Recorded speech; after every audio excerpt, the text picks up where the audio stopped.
My trip to look for Chanee, the gibbon guy, takes me to Palangkaraya in central Kalimantan.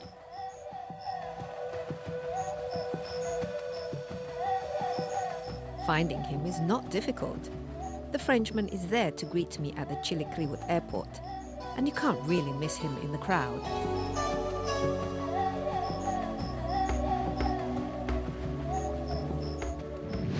So where exactly are we going? What's the name of the place? We are going to Barito Utara, in the north of the Barito River, in the village of Pararawen. So Chanee, this is an 8-hour journey. 8-hour journey, yeah, from Palangkaraya to Muara TV, and in Muara TV we'll have 1 hour by boat. Oh, okay. Sounds exciting. So how did you follow about the gibbons in Indonesia when you were in France?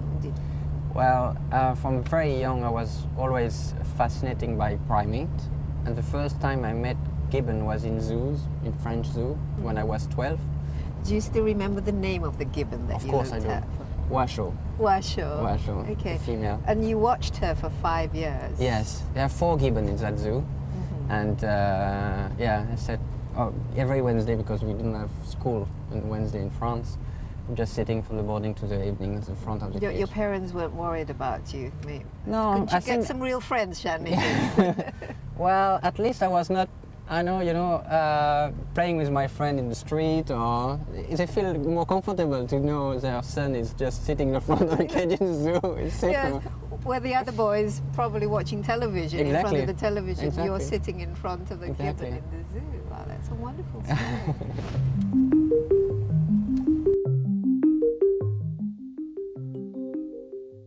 Aurélien Brûlé's dreams and passions have made him the man he is today.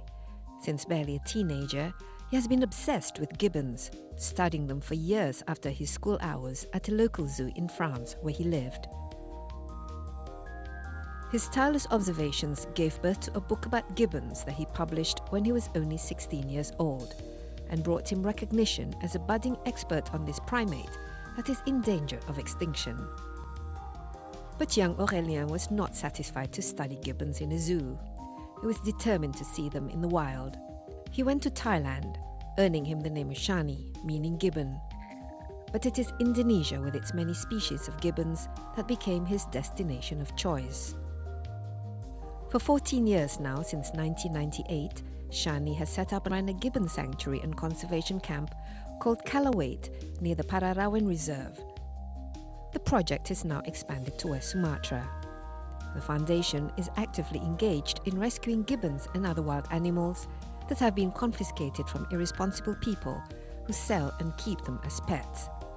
Kalawait prepares the animals for release into the wild or keeps them protected in the sanctuary.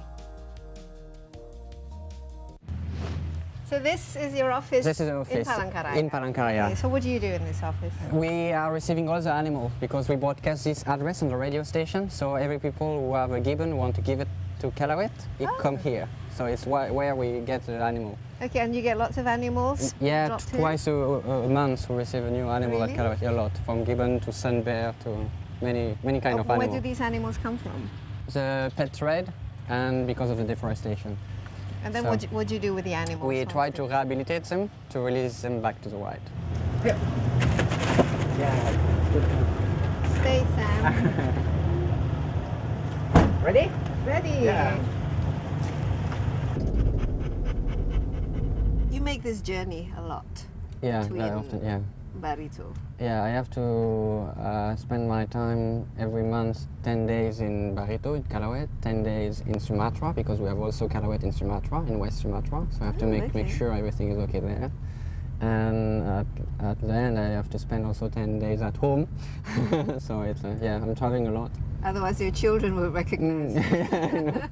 Chanee, let's continue our conversation about the little boy who, instead of spending his time playing football with his friends or watching the television, he sits in the zoo watching a gibbon on a family of gibbons. And you did this for 5 years. Okay, and you started to get to know these gibbons in France. Yeah. Okay.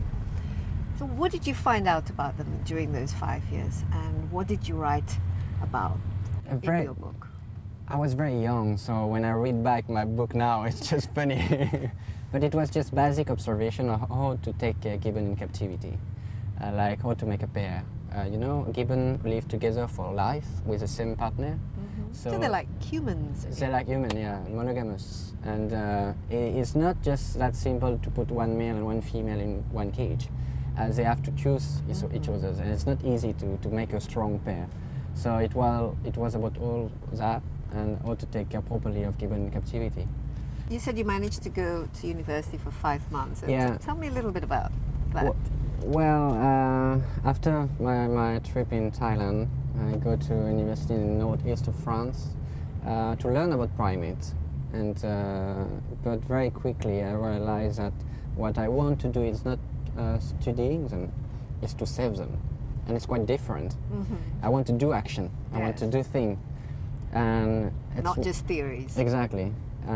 It's why I quickly realized that what I need to do is just to take an airplane and fly over to Indonesia. So in order to actually go to Indonesia, when you had the sponsor from who's very famous in France, tell me about her. How did she manage to find your book and then contact you and then say, here, have all the money you need, go wherever you want to go?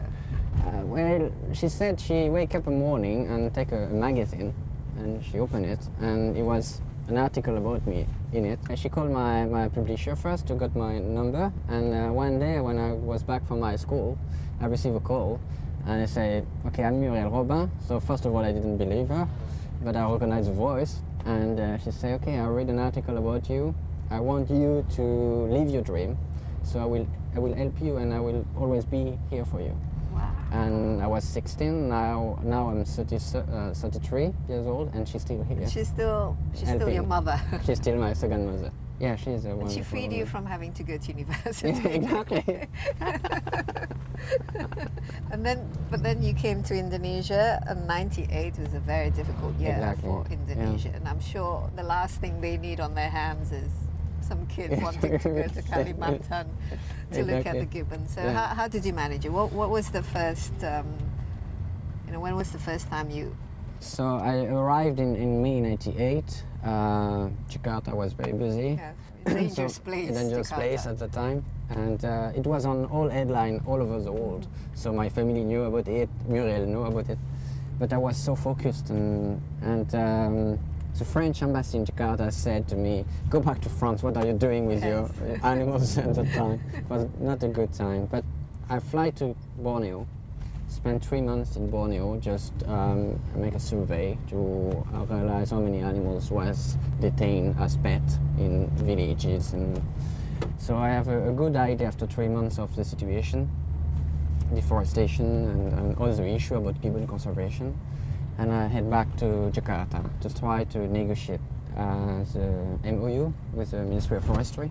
So it's actually a permit for you to set up a gibbon conservation program. It's an MOU for an international collaboration between my French NGO with the Ministry of Forestry of Republic of Indonesia.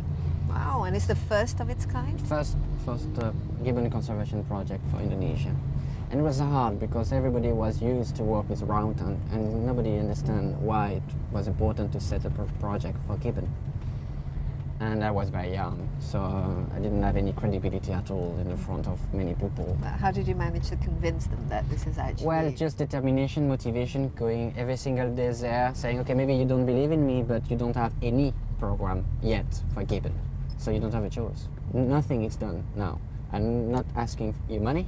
I'm trying to find my own money to do it. I just need your permission to do it. You don't have to lose anything.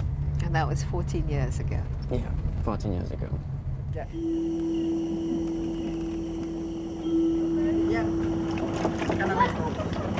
So Chanee, we're almost there. Always. You're home. Yeah. So where are we exactly? It's so dark. We are between the Pendere village and Pararawen. We are just 2 or 3 minutes from camp. It's just very dark. You can see it, but we have almost 150 gibbon in the forest over there. But can you hear the sound of the night? Yeah.